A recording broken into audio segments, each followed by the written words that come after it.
battery low. Okay, so that didn't take terribly long, and I'm kind of, this is really hot. Really hot. So this guy's done. You'll see there's a little gappy right there. That's because I've ground off the bottom so that I'll show you on the other side. Let's just go to the other side and look.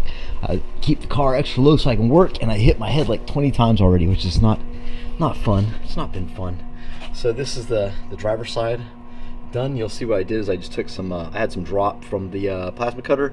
This is 11 gauge steel, and that's what I'm going to use to do, and that's why I got that space. So I just spaced it up using that, make sure we're good.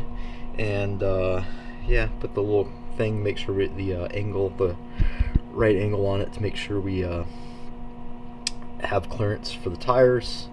And again, pretty happy with that. So I think what I'm going to do is just get these guys all cleaned up, and we'll have to get this guy's hot too.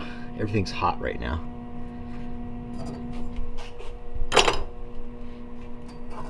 If a person that welds for a living tells you something's hot, you should pay attention. So yeah, I just gotta basically get this design out of the plasma cutter, throw a sheet on there, knock this off, and we'll drop a hole in the middle for the screw so we can weld the screw on, flip it over, weld that onto there, find our holes on the tubes, drill those, bolt the two together, and then weld that onto the chassis is the plan, man.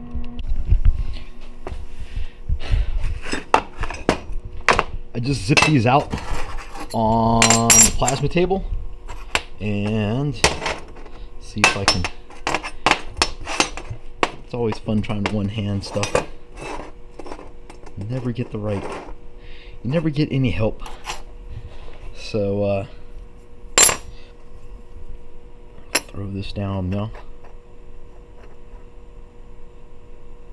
So we got that done, and we'll just take the nut and weld that guy on the mill, and then that will be ready to go. So you wonder, like, hey Mike, how did you get that? How did you guess that corner radius so perfectly when you were setting it up? Well, I'm glad you asked.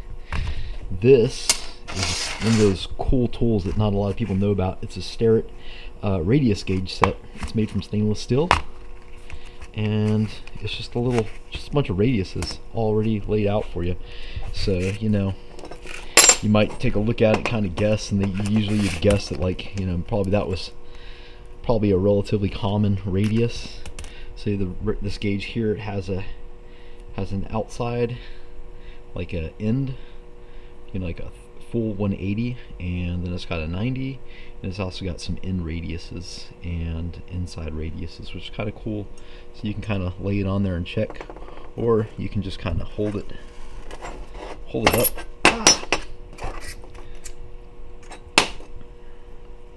Hold it up against the edge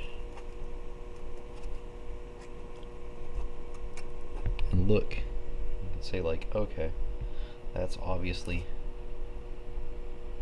not going to focus, but yeah, you can see, like, there we go, that's too sharp. And then you just kind of move through the gauges. I kind of figured if it wasn't 1/8, then maybe it was a quarter, but I looked at a quarter and I said, no, that's obviously not it. So I guessed the 3/16 and threw it on there, and you'll see, like, that's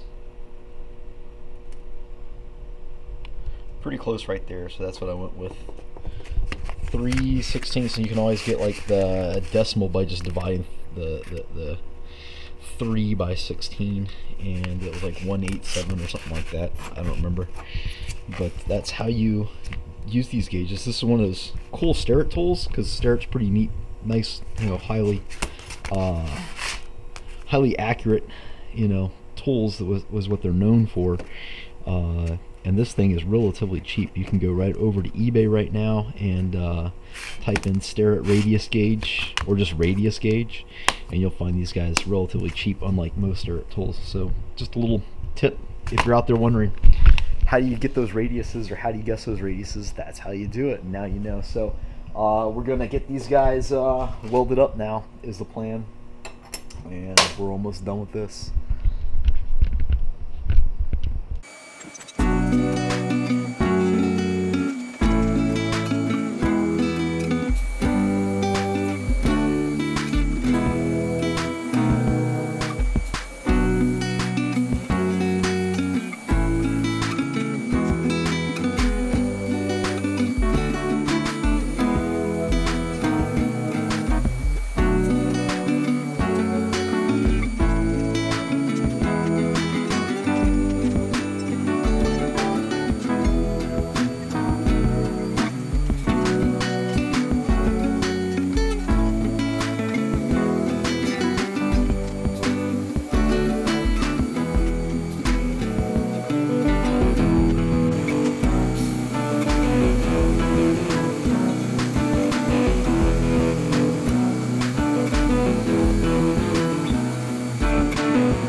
sloppy cam.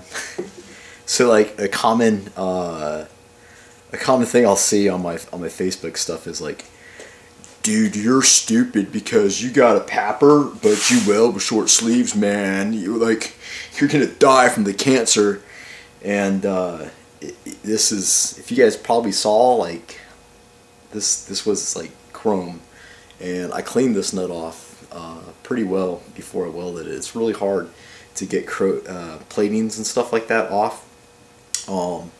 Maybe with like, if you had a vibratory cleaner or something like that. I don't, or chemical stripper, but I don't think that'd be all that great either. But you can see what it does, that coating, it burns off, and who knows what is in that stuff, and you don't want to breathe it. So I do realize that I'm stupid for welding a short sleeve t-shirt. I do keep a long sleeve back there whenever I'm doing my AC welding, because usually my DC stuff is like quick in and out and relatively low amps, and I get it. I know that you're supposed to wear a long sleeve shirt and protect yourself from UV light, and I totally believe that everybody should do that. But it's not, I don't think it's equivalent. I don't think you can say like breathing fresh air into your lungs, because let's say you got some idiot clean some parts for you and you weren't vigilant, and they use chlorinated brake cleaner, and you breathe that vapor in and you die like that. You die. So I don't think that using a papper, like anything you do that helps you like be safer, is worth doing, right? So anyway, these welded on real nice. I'm gonna go clean this one up. The other one's cooling down on the aluminum block there, and I gotta get, like, I already cleaned all that up, and you can see like it's just all crappy again. So it's just oxidizes. So we'll knock all that off and get the other one done. Yeah. Like zippity zap. Zippity zap. Can you imagine that?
Got the ends welded on it right now, and nuts welded inside, so it is ready to go on meow. And what we'll do is just kind of center, make sure everything's centered up, you know,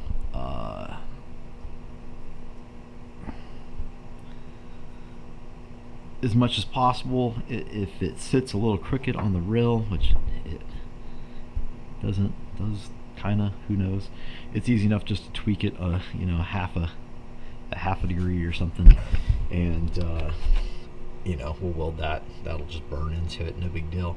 And then what we did is we marked where this guy sits, and we just made a couple lines on either side, so we can take this guy and line it up and figure out where we need to cut.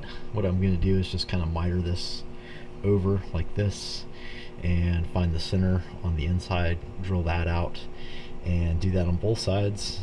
And then we'll just smash it up here with it bolted down, and we'll just clean up the area. I'll probably mark that now so I can clean it up while we got everything down. And yeah, we'll just weld it in. It's that simple. Then all we got to do is start figuring out how to attach the actual sway bar to the support we made. But pretty happy with the way that's going.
There we go. We got this guy welded on. This guy, mill. So you saw I just bolted these in place, put up the bar, so that kind of locates the brace. And yeah, man, we got one going on each side, and pretty happy with that. So now we got these guys on here. I used an M12 instead of the 16. 16 was just a bit too big, but this is still, you know, same thing as your lug nuts. So you can bolt, you know, torque it 80-90 foot-pounds, no problem. And we got the stock guys, and if everything I'm eyeballing looks right, it looks as though our end link tab should end up somewhere between these two guys, right? Yeah. So that's what I'm going to do next, is kind of try to lay out the sway bar over here, and then kind of try to locate like where we need to do the tabs for this guy, and then we'll probably mark them. I have some leeway, and you can tell it kind of slides. There's probably about 6 inches right here either way on either side, so I don't think like 100% perfect needs to happen, so I'm probably not gonna like tack these. It's a total pain in the ass welding, standing TIG welding, and I'm too dumb to buy MIG gas. So what I'll probably do is mark them, and then I'll lay it out with the links and weld it. Probably on the bench be the easiest way to do it. So you see those forged? Yeah, Billet. we got to go do all that end links that I got from late model restoration. Wow. Whoa. All right, so back to work.